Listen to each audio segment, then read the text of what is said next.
Assalamualaikum warahmatullahi wabarakatuh. Selamat siang semua teman-teman siswa SMP di Kota Pontianak. Perkenalkan, nama saya Muhammad Bashir Isnawan. Saya berasal dari Universitas Muhammadiyah Pontianak, jurusan Kesehatan Masyarakat, Fakultas Ilmu Kesehatan. Perkenalkan, nama saya Muhammad Rizky Anugrah Pratama.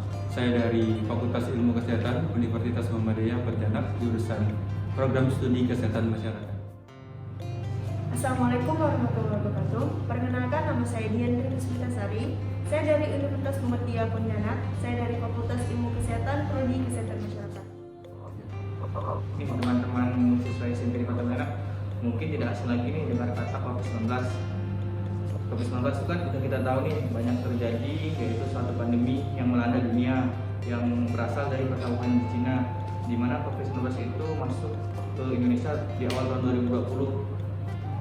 Terus di tahun 2020 itu banyak sekali orang kita yang masih sangat tidak patuh dengan apa yang telah ditentukan oleh pemerintah, dengan cara pencegahannya juga masyarakat dan diri kita rakyat Indonesia ini masih kurang untuk mencegah COVID-19 itu. Maka dari itu nih kami memberikan sedikit edukasi kepada siswa-siswa SMP di Kota Pontianak ini bagaimana cara penerapan pencegahan COVID-19, di mana yang sudah kita banyak ketahui bahwa kesadaran masyarakat ini tentang pencegahan COVID-19 ini masih kurang. Jadi kepada siswa-siswa SMP inilah sebagai penerus generasi selanjutnya yang gimana untuk menerapkan pencegahan COVID-19 agar kita peduli kepada diri kita sendiri, keluarga kita terdekat, saudara kita, dan orang lain yang bisa untuk mencegah COVID-19 ini. Terus itu tuh ada caranya kita dengan yang mungkin milenial kemarin kawan-kawan kita itu dikenal dengan 3M teman-teman, tetapi karena sudah demi kemajuan dan penelitian lebih lanjut, berarti kita ada lagi pencegahan yaitu dengan 5M. Nah, pencegahan 5M itu bakalan disampaikan oleh teman saya selanjutnya. Untuk itu kita sebagai siswa SMP setelah ini jangan lupa ya mendengarkan penjelasan dari teman saya. Nah, oke teman-teman, tentu pernah kita mendengar kata-kata seperti ini. Lebih baik mencegah daripada mengobati. Oke, kan? Nah, mungkin dari teman-teman juga ada yang belum tahu nih maksud dari perkataan ini seperti apa. Mungkin ada juga sudah yang mengerti, oh ini kayak gini, tapi nggak apa ya teman-teman, kan kita akan lanjut ke pembahasannya. Jadi begini teman-teman, mengapa dikatakan mencegah itu lebih baik daripada mengobati? Saya beri contoh saja ya. Misalnya nih kita sedang bersepeda, lalu kita terjatuh dan mungkin tangan kita terluka seperti ini di sini kan. Lalu kita pasti kalau udah terluka, kita akan mengobati kan, mencoba untuk mengobati. Tapi kalau tidak terluka, berarti kita tidak mencoba untuk mengobati. Nah, kenapa demikian? Anggaplah jika terluka itu sudah terjadi atau sudah terjangkitnya suatu penyakit pada diri kita. Jika tidak terjangkit, maka kita tidak perlu mengobati, bukan?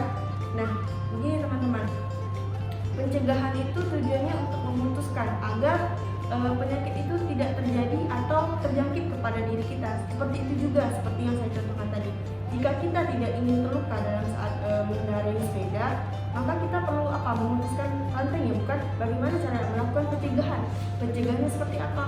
Otomatis kita tidak bersepeda dengan laju, memakai alat pencegahan seperti perlindungan, memakai helm, atau sarung tangan dan bersiku, otomatis seperti itu kan.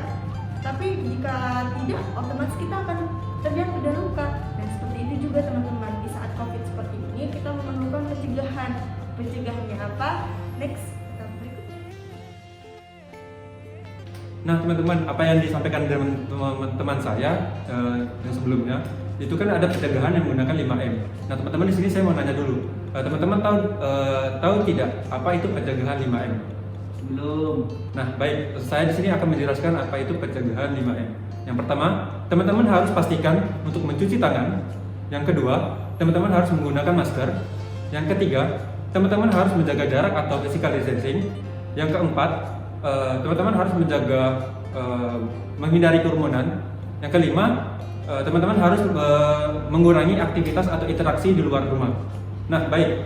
Untuk pencegahan yang pertama itu mencuci tangan. Teman-teman, cara pencegahan untuk mencuci tangan ini udah pernah diterapkan atau udah pernah disampaikan oleh pemerintah dengan cara 6 langkah untuk mencuci tangan. Yang itu bagian membersihkan sela-sela tangan, bagian itu seperti itu udah disampaikan oleh pemerintah. Teman-teman di sini udah menerapkan terlebih dahulu belum untuk mencuci tangannya? Nah, kalau teman-teman belum, teman-teman wajib menggunakan cuci tangan. Karena kalau teman-teman tidak menggunakan cuci tangan atau tidak menggunakan sabun itu sama halnya nihil. Artinya itu nol, tidak ada interaksi. Misalnya teman-teman cuma menggunakan air itu kuman-kuman atau virus yang kita pegang atau terkontaminasi oleh barang-barang itu tidak hilang tidak menggunakan sabun. Nah, untuk yang kedua, teman-teman harus menggunakan masker. Menggunakan masker itu menggunakan masker yang telah dianjurkan juga oleh pemerintah. Teman-teman di sini sudah menggunakan masker belum? Nah, untuk masker ini ada bagian-bagiannya. Yang masker yang saya pakai ini adalah masker bedah yang biasa dipakai oleh perawat atau dokter di rumah sakit. Yang kedua, teman-teman harus menggunakan N95. Itu masker yang biasa banyak digunakan oleh kedokteran. Nah, untuk yang ketiga itu praktis untuk dari masyarakat untuk minim budget gitu ya. Karena kan untuk masker perawat atau bedah ini kan harganya terlebih mahal gitu ya. Nah, untuk teman-teman bisa menggunakan masker kain. Apabila itu masih bisa ada tembusan atau udara yang bisa masuk, teman-teman itu bisa batasi dengan alat tisu gitu ya, biar virus itu tidak masuk langsung melalui hidung. Nah, teman-teman tuh pastikan masker itu kita gunakan benar gitu. Yang pertama gini, tergunakan, terpakai. Nah, pastikan tidak ada hidung kita ini tetap tertutup dengan masker. Yang kedua, yang ketiga kita harus menggunakan physical distancing. Nah, teman-teman udah pernah tahu atau udah pernah lihat belum di physical distancing yang sudah dilakukan oleh pemerintah di kayak seperti di rumah makan, di tempat-tempat kayak seperti KFC, makan makanan junk food itu kan sudah menerapkan social distancing. Untuk social distancing ini teman-teman udah tahu belum jaraknya berapa? Belum ya? Nah, untuk jarak itu minimal kita harus menjaga jarak itu 1 meter atau 1,5 meter untuk menjaga jarak antara interaksi satu orang dengan orang lain.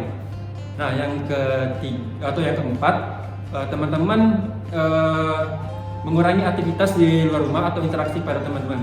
Artinya kita menggunakan physical distancing itu juga untuk menerapkan karantina di rumah agar tidak terlalu banyak aktivitas kita di luar. Nah, teman-teman di sini kan kebanyakan kan teman-teman pada diliburkan untuk kuliah online atau belajar online di rumah. Teman-teman pasti di rumah atau ada di luar. Nah, saya juga banyak dengar dan banyak saya lihat di luar. Teman-teman tuh masih banyak yang masih keluar rumah walaupun udah diliburkan kayak misalnya kuliah online atau belajar online di rumah itu teman-teman masih banyak interaksi di luar. Nah, kalau bisa teman-teman harus mengurangi aktivitas di luar rumah agar pencegahan virus corona ini di Kalimantan Barat atau di Kota Pontianak khususnya di kota kita ini kita harus mengurangi agar dampak ini tidak menakutkan gitu di pada kita. Kita harus mengurangi stigma agar masyarakat juga takut tentang ini gitu hitungannya. Nah, kalau untuk yang terakhir itu mencuci tangan itu kan tadi udah mencuci tangan, menggunakan masker, menjaga jarak atau social distancing, mengurangi aktivitas juga udah. Nah, yang keempatnya atau yang terakhir ini biasanya kita mengurangi aktivitas lagi gitu ya. Artinya Assalamualaikum warahmatullahi wabarakatuh. Perkenalkan, nama saya Nur Juliandre. Baiklah, di sini saya akan meneruskan penjelasan dari teman saya yang sebelumnya mengenai pencegahan COVID-19 dengan 5M. Mungkin kalian di sini sudah mengetahui apa itu 5M. Baiklah, di sini saya akan pertegas kembali tentang 5M. 5M yaitu yang pertama itu mencuci tangan. Cucilah tangan Anda minimal selama 20 detik dengan menggunakan sabun dan air yang mengalir. Yang kedua, memakai masker. Pakailah masker dari hidung hingga ke dagu. Upayakan tidak ada celah di antara wajah dan masker. Yang ketiga yaitu menjaga jarak. Jagalah jarak aman saat berada di kerumunan, minimal 1 meter. Hindari tempat keramaian seperti tempat-tempat umum, ke pasar atau ke tempat-tempat yang ramai orang. Yang kelima yaitu membatasi mobilisasi dan taksi.